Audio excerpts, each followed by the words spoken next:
پہلے بھی آلریڈی گندم مہنگی ہو چکی ہے، جس کی وجہ سے جو غریب پر ہے اس کا برا ایفیکٹ پڑا ہے۔ اور گیس کے حوالے سے بھی میں نے آپ کو کہا تھا کہ گیس کے معاہدے بھی انہوں نے آتے ہی کرنے تھے جو کہ نہیں کیے تھے۔ اب ان کے لیے مسئلے مسائل پیدا ہوں۔ یہ نااہل پارٹی ہے، ان کا فوکس اگر ملک کے حالات، ملک کی معیشت، عوام کی جو بدحالی ہے اس کو بہتر کرنا ہوتا تو آج یہ دن نہ دیکھنے پڑتے۔ 3 مہینے کے لیے انڈسٹریز کو جو ہے نا گیس کی فراہمی معطل کی جائے گی، بلکہ بند ہو چکی ہے، نہ ہوگی گیس اور نہ یہ فراہم کریں گے۔ تو اس سے نقصان کیا ہوگا؟ معیشت بیٹھے گی، انڈسٹریز جو ہیں وہ بند ہو جائیں گی، غریبوں کا جو اس سے اٹیچڈ ہیں، روزگار لگا ہوئے جابز ہیں وہ ختم ہو جائیں گی۔ بحران تو ایک بہت بڑا کھڑا ہو جائے گا۔ دوسرا جو گندم مہنگی ہو جائے گی، اب ان کو گندم مہنگے دام امپورٹ کرنی پڑے گی، جس کو غریب بیچارہ افورڈ نہیں کر پائے گا، جن کی جابز نہیں ہیں، اگر جابز ہیں تو ان کی اتنی سیلری نہیں ہے جس کو وہ نہیں کر سکتے، گھر کا گزارا بڑی مشکل سے چلا رہے ہیں، تو وہ اتنی مہنگی گندم یا آٹا کیسے خریدیں گے؟ 2 مسائل میں نے آپ کو بتا دیے تھے جو اب سامنے آ رہے ہیں۔ چوتھا پوائنٹ تھا جی ترکی میں بم دھماکہ۔ یہ استقلال اسٹریٹ میں ہوا ہے بم دھماکہ، اس سے جو ہے نا 6 کیجولیٹیز ہو چکی ہیں، اور ترک کے جو صدر ہیں طیب اردگان وہ اس کو ٹیررزم ایکٹیویٹی بتا رہے ہیں۔ یہ دہشت گردانہ کارروائی ہے اور اس کی تہہ تک پہنچیں گے۔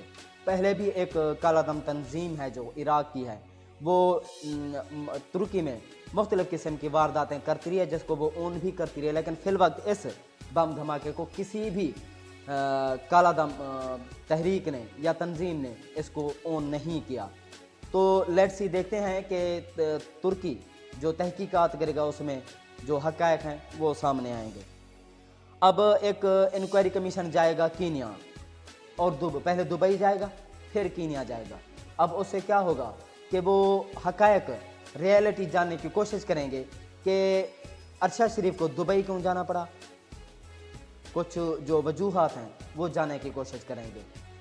دبئی پاکستان کیوں چھوڑنا پڑا، پھر دبئی کیوں چھوڑنا پڑا، اور کینیا میں ان کی جو ریزیڈنسی تھی وہاں کا بھی دورہ کریں گے کینیا حکومت کی اپروول کے بعد، اور دیکھیں گے کہ وہ ان کے دوست کس قسم کے دوست تھے، وہ کہاں زیادہ تر آتے جاتے تھے، اور کیسے ان کا جو ہے نا وہ موقع واردات دیکھیں گے، وہ پوری جو ہے نا تحقیقات کریں گے اس معاملے پر۔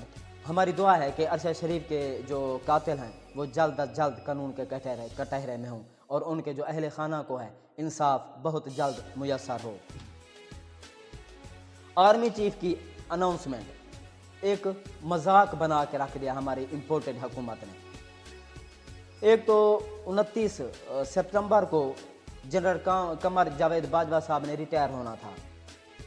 اگر آپ نے میرٹ پر یہ اناؤنسمنٹ کرنی تھی تو پھر اتنی ڈیلے کیوں ہو رہی ہے؟ اس کی وجہ کیا ہے؟ اگر 4-5 نام آرمی کی طرف سے آپ کو پرووائڈ کیے جاتے ہیں تو اس میں سے جو میرٹ پر بنتا ہے تو اس کی اناؤنسمنٹ کر دیں، الٹا آپ بدنام کر رہے ہیں۔ ایک تو آپ کہتے ہیں کہ ہم میرٹ پہ کریں گے، جو اہل ہوگا آرمی چیف بننے کے اس کو ہم پاکستان کی جو اہم تقرری ہے اس پر تعینات کر دیں گے، تو پھر نواز شریف سے مشورے ادھر ادھر سے، کیا ہمارے پاکستان کے مشورے یا پاکستان کا جو نظام ہے وہ لندن سے چلے گا؟ آپ خود اس اہم اناؤنسمنٹ کو مذاق بنا رہے ہیں۔ اول تو 2-3 لوگ جو ہیں زرداری صاحب، شہباز شریف صاحب اور نواز شریف صاحب، ان کا تو حق ہی نہیں بنتا، جو کرمنل ہیں، مختلف وارداتوں میں ملوث ہیں، مختلف قسم کے کیسز ہیں، کرپشن کے، لوٹ مار، منی لانڈرنگ، بدعنوانی، چوری، تو یہ اہم جو امپورٹنٹ اناؤنسمنٹ ہے وہ کیسے کر سکتے ہیں؟ اس پر بھی ہمارے اداروں کو سوچنا چاہیے کہ جن لوگوں کو آپ لوگ کہتے کہ یہ چور ہیں، کرپٹ ہیں، لٹیرے ہیں، ملک کو لوٹ کر کھا جائیں گے، تو پھر اب اہم اناؤنسمنٹ یہ کیسے کر سکتے ہیں؟ یہ بھی عوام کی طرف سے ایک بہت بڑا سوال ہے، کیونکہ وہ بھی کنفیوژن کا شکار ہے۔ اب آتے ہیں جی موجودہ حکومت کے موجودہ ٹورز، جتنے امپورٹنٹ حکومت اور اس کے وفاقی جو وزراء ہیں بیرون ملک کے جو ٹورز ہیں کر چکے ہیں، اتنا عمران خان نے 3 سالہ دور میں نہیں کیے، اور انہوں نے 6-7 مہینے میں کر دیے ہیں۔ 3 4 بار انہوں نے حج کر لیے ہیں، کبھی ترکی، کبھی ایران، کبھی امریکہ، کبھی لندن، اور 5ویں 6ٹھی بار تو شہباز شریف صاحب جا رہے ہیں۔ یہ ہو کیا رہا ہے؟ کبھی آپ کہتے ہیں کہ ہمارے پاس ایک ٹیڈی نہیں ہے، پھوٹی کوڑی نہیں ہے زہر کھانے کے لیے، تو یہ اتنا عوام کا پیسہ جو ہے قوم کا اتنا کیوں ضائع ہو رہا ہے؟ کبھی آپ ڈنر پر لندن جا رہے ہیں، کام کوئی اور ہوتا ہے، کبھی آپ پیشی پر ہائی کورٹ لندن کورٹ میں جا رہے ہیں۔ ایک تو آپ ملک نہیں چلا پا رہے، دوسرا آپ کی جو IMF سے ڈیلنگ ہے وہ طے نہیں ہو رہی، آپ کو قرضے نہیں مل رہے، کوئی آپ کو منہ نہیں لگا رہا، دوسرا آپ کے یہ جو عیاشیاں ہیں یہ ختم نہیں ہو رہی۔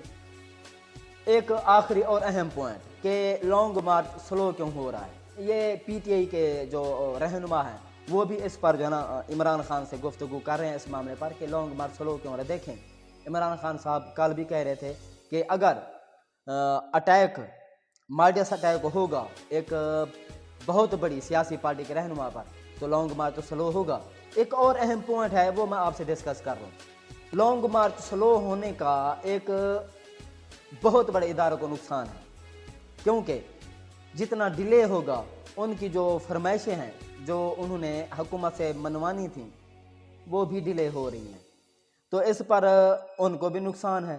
تو عمران خان صاحب یہ جان بوجھ کر سلو کر رہے ہیں، لانگ مارچ کو ڈیلے کر رہے ہیں، کیونکہ عمران خان صاحب کا جو سیاست میں ہے کافی تجربہ اب بڑھ گیا ہے، وہ اب ہر چیز کو سمجھتے ہیں، وہ دیکھ رہے ہیں کہ میرے لانگ مارچ سے فائدہ کس کو ہے، نقصان کس کو ہے، تو وہ ایک ٹارگٹ اچیو بھی کرنا چاہتے ہیں اور اس میں وہ تھوڑا صبر کا بھی مظاہرہ کر رہے ہیں، جو عوام کے بھی حق میں ہے، ملک کے بھی حق میں ہے، لیکن جو اس لانگ مارچ کی آڑ میں اپنے مطالبات امپورٹڈ حکومت سے تسلیم کروانا چاہتے ہیں ان کے جو مطالبات ہیں وہ ڈیلے کا شکار ہو رہے ہیں۔ تو ناظرین اب تک کے لیے اتنا ہی، مزید اگلے ویڈیو میں، تب تک اپنا اور اپنے چینل کا خیال رکھیے گا، چینل کو سبسکرائب بھی کر دیں اور بیل آئیکن کا بٹن بھی دبا دیں تاکہ ہر آنے والی نیوز، اتھینٹک نیوز، میری کوشش ہوگی کہ حقائق پر مبنی نیوز آپ تک پہنچاؤں۔ اللہ حافظ۔